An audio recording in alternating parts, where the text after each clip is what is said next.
Puspusan na ang paghahanap kay dating presidential spokesperson Harry Roque matapos muling ma-cite in contempt ng House Quad Committee. Inihayag naman ng isang mambabatas na walang takas si Roque sa kamay ng batas. Si Melanie Moras sa Sentro ng Balita Live. Angelique, kasado na ang susunod na pagdinig ng House Quad Committee sa darating na Huwebes. Isa sa mga pinaharap dito si Attorney Harry Roque nang ipinaghahanap na nga ng mga pulis at gayon din si dating Bamban Tarlac Mayor Alice Guo.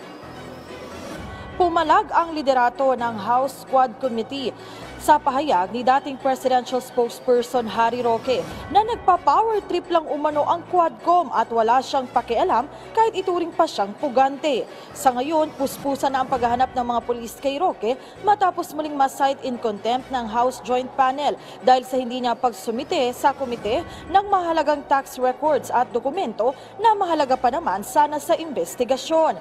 Ayon kay Quadcom Lead Chair Robert Ace Barbers, kahit magtago pa si Roque, hindi niya matatakasan ang batas. Iginagalang din ng Quadcom ang anumang legal challenge na maaaring ihain ni Roque pero dapat muna siyang maaresto bago siya maghain ng anumang petisyon sa Korte Suprema. Si House Quadcom Co-Chair Dan Fernandez, ganyan din ang naging komento ukol kay Roque. Sa kanilang pagdinig sa Huwebes, umaasa ang joint panel na haharap na si Roque, gayon din ang asawa niyang si Myla Roque para makapagpaliwanag kung bakit lumobo ang kanilang assets at kung ito ay may kaugnayan ba sa Pogo. Bukod kay Roque, pinaharap din sa pagdinig si dating Bamban Tarlac Mayor Alice Guo. Ang DILG tiniyak namang nakatutok na sila sa paghahanap kay Roque para siya'y mapaharap na rin sa pagdinig ng Kamara. Basta kami, kung sino ang dapat ipahanap ay hahanapin po namin. Yan po ang trabaho ng Philippine National Police, at hindi lamang kay Harry Roque, pati na rin yung mga ibang taong nasa listahan po na iba-ibang ahensya ng gobyerno na kailangan hanapin. Hindi ako pugante dahil ako po ay lumabag sa batas. Pugante ako sa Kongreso lamang. Wala po akong pakialam. Dahil ang tingin ko naman, kung ako'y na-cite in contempt of Congress, ang Kongreso naman po cited in contempt of the people of the Philippines. Hindi po tama yung ginagawa nila. Pasigaw-sigaw, kapag ayaw ng sagot, contempt kaagad. Nagpa-power tripping na po sila. Well, kasi hindi mo siya pwedeng questionin na nagpa-power trip yung mga members eh. You have to remember that it is included in the rules of the House of Representatives and it was approved by the 300 plus members. So kung ito yung power trip dapat wala yan sa wala yan dun sa rules and we are not abusing our power. Now, kung hindi mo naman gagawin yung pagsasite ng contempt, nakikita mo naman that they are really violating by evading our questions and lying in front of all of us, what will happen to all these investigations? People will not believe us anymore.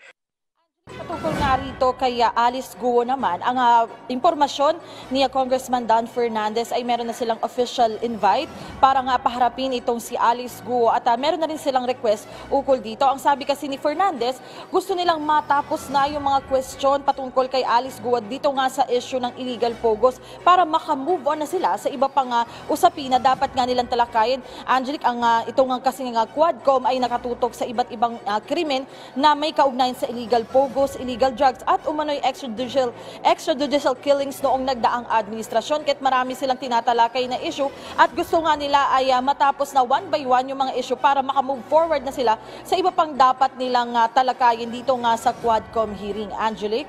Yes, Mela, meron bang sinasabing deadline na maaari pang sumuko ng kusang loob itong si dating presidential spokesperson Harry Roque?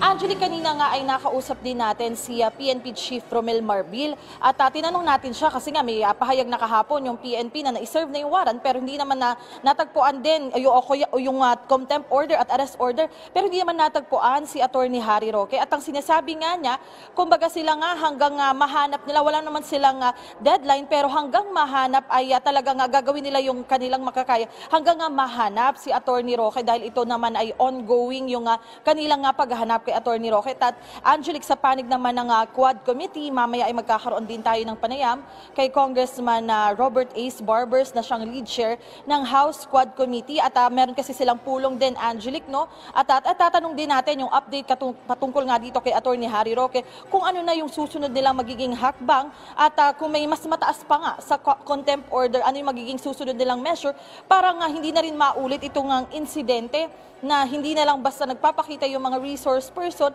at ano yung magiging hakbang nga nila kung sakaling hindi nga rin na dumalo o magpakita si Atty. Roque. Angelique? Okay, maraming salamat sa iyo, Mela Lesmora.